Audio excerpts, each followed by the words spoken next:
It's a give to Cedi. He's got the speed. He's got the corner. He's got the touchdown. Pavia throws end zone. He's got Sherrill. It's a touchdown. It's a play action. He flips. It is bobbled. It is caught by Alexander. He launches far sideline toward the pylon. Touchdown, Vanderbilt. Pavia drops back. He feels the pressure. It's a wide open crease. He can high step into the end zone. Oh, the seas parted, and Pavia took it to the house. I think I'm wearing a matching uniform. It's an amazing time to be at Vanderbilt, especially if you're on the football team. Highest ranking in school history, and we all know nothing great happens without a strong offensive line, right, gentlemen? Joining us now, a key member of the Doors unit known as the Union, Cade McConnell. Happy Halloween week. Obviously, you got a game coinciding with Halloween. But, Cade, how much of a wild ride has this been this season, even going back to last year? How much fun are you having? We're having a lot of fun. As a team, we're all really close. So it's really just like going out there with your brothers and, doing what we do. We kind of set this mission in, January 7th when we came back to school, and, everything's come to fruition that we've been working all year for. Hey, Cade, man, you were involved in one of the most viral O-line moments of the season. I call it the Nashville hot piece, two-piece with some pancakes. I'm curious about what the best and worst thing of that moment was when you single-handedly gave and proved to the country that pass pro is not passive. Yeah, it was a fun rep. I didn't know the first guy fell. That one right there. I didn't know he fell, and I'm just looking back trying to hit my center a little bit.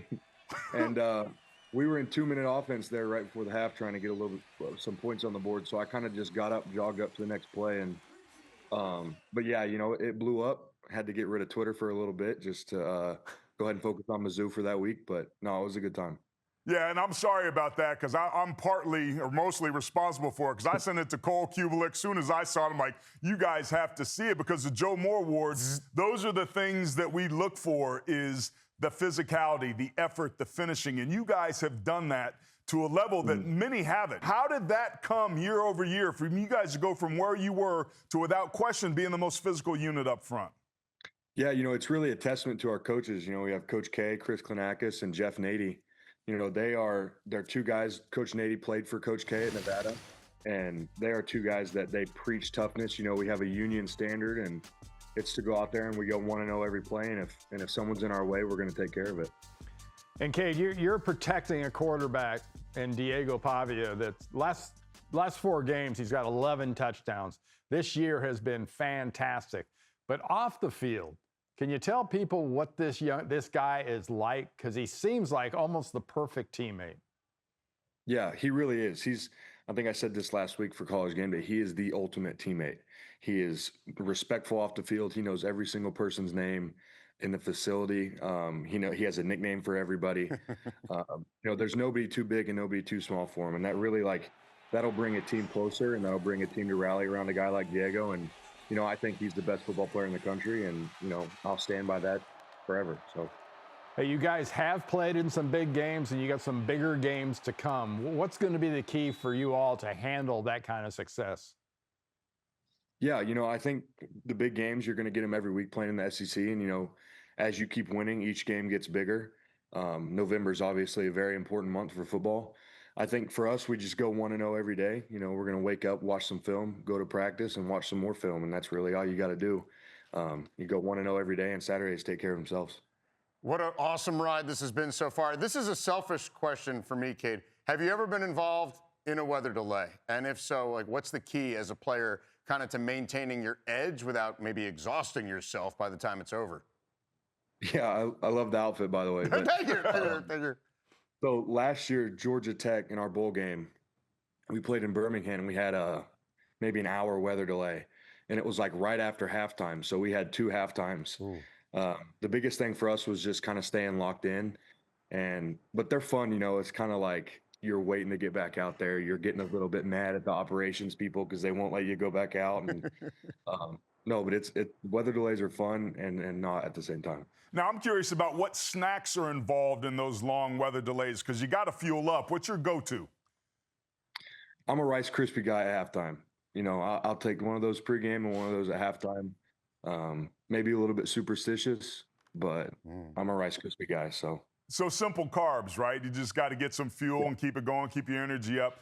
The Alabama game, that's the one blemish on your schedule, and it really seemed like you guys turned a corner there. Sometimes the greatest lessons we learn are the ones that we learned in losses. What impact and role did that game play on the success you guys are having since then? Yeah, we obviously didn't play our game in Tuscaloosa, and that was kind of a turning point for us. We knew that if we wanted to have the season we want to have, then we needed to step it up, especially as an offensive line. We got to protect better. We got to run the ball better, create holes.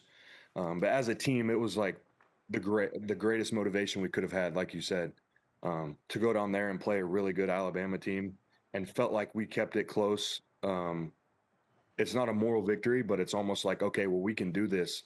Like, this is getting serious. Like, we need to step it up. We need to do our thing. Cade, what's the key for you guys to go on the road down to a place like Austin, Texas, and come out of there with a win? I think intensity is the main thing. Obviously, anytime you step into an SEC road environment, it's going to be an intense place. But if we stay together and stay true to ourselves, and like I said earlier, go 1-0, that's a big focus. I think we'll do our thing. Dude, I got a question for you, man, because one of the things that pops on tape right away is the fact that you guys go strong and weak guards and tackles. You flip-flop sides, so both guards and tackles are asked to play on the left side and the right side. I did that in high school in an option-based offense, but you rarely see it. Walk us through how that came to be and the challenges and also the benefits that it allows, because it really is something that's unique to your offense. It seems to be working pretty dang well. Yeah, it is unique, and a lot of people think it's weird, but we like to say, we're a little bit weird as an offensive line too.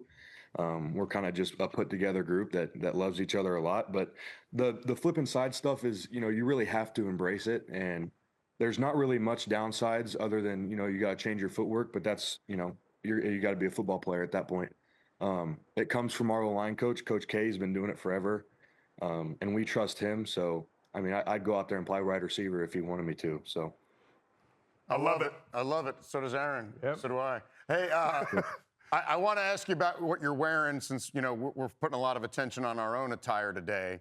I'm guessing the hat's for Diego Pavia. Can you explain the hat and also the Misfits?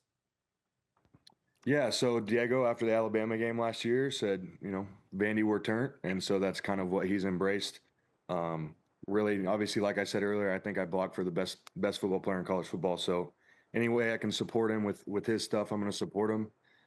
The shirt is a VUFB thing. It's a Vanderbilt football thing, and we think of ourselves as misfits. We're just going to go out there and do what we can, be physical wherever we can. So, well, it's interesting the way Vandy's become the misfits in the SEC standings is something that Clark Lee envisioned when he first got that job. And I think people were kind of laughing at him a little bit back then at media days and whatnot. And now it's really happening.